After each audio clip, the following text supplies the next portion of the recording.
Hey guys, welcome back to Mike's Place. It's been a little while. Sorry about the delay. Today, Rebel 10 single barrel.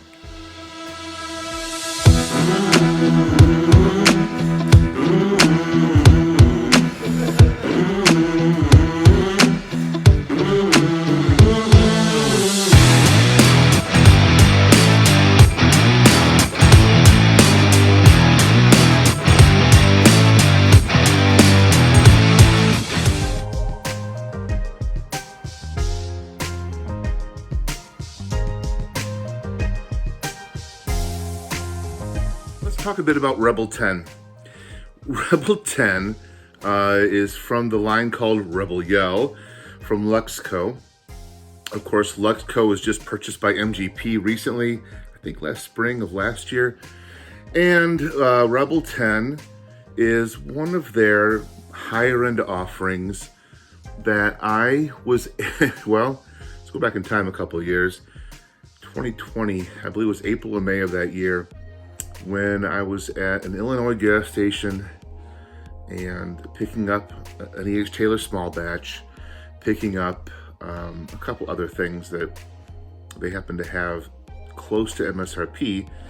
And the clerk there, who was a super nice guy, he pulls this one out. And he goes, I do have a Rebel 10. And I'm not gonna lie, my first thought was Rebel Yell.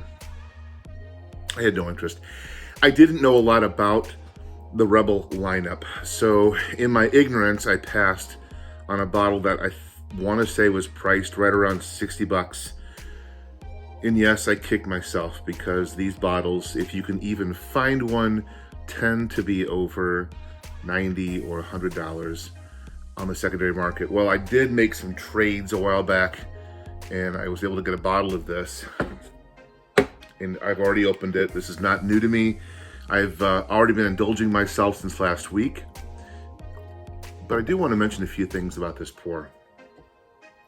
Yes, it is, like I said, it's a Luxco product, MGP product, but the juice is from Heaven Hill.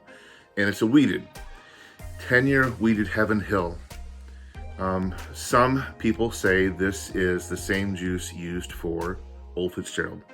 I don't know if that's accurate or how true that is, but based upon my initial impressions with this last week, I would not be surprised if this were indeed a barrel of weeded whiskey that was destined to be part of some Old Fitz release.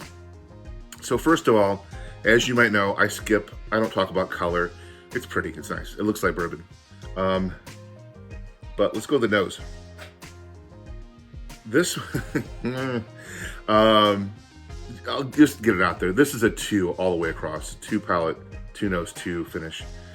I will, if you know my scoring system, 0, 1, 2, 1 means expected, 2 is above and beyond. The nose on this reminds me, if you were to take some of those sour candies, like Michigan sours, peel off the outside, mash them up, and mix it with some scorched orange peel and some cocoa dust. It's got this very candy-like, singed orange, burnt orange nose. It's just, it pops out of the glass. It is sort of like the smell of fruitcake.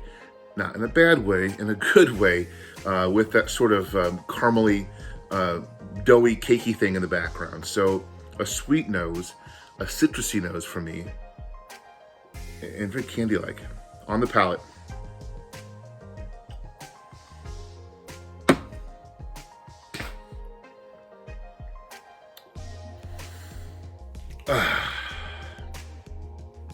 It's magnificent stuff.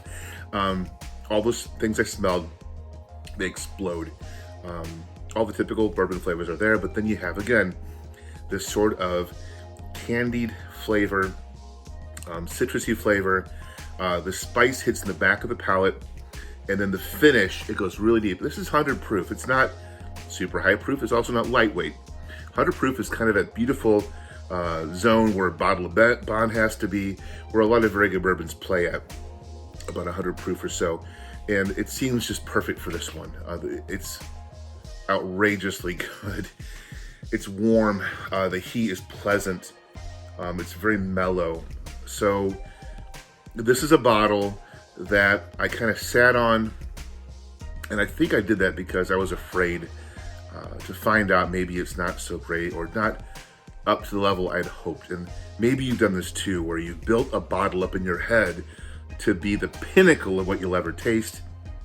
You get your hands on a pour of it or a bottle of it, and you go, well, it's good. Or maybe you fool yourself because you paid a lot for it, you searched for it high and low, and it's got to be good, so it's good. This is just one of those out the gate. I've never had a bourbon at this level, except for Van Winkle 12 year did that to me.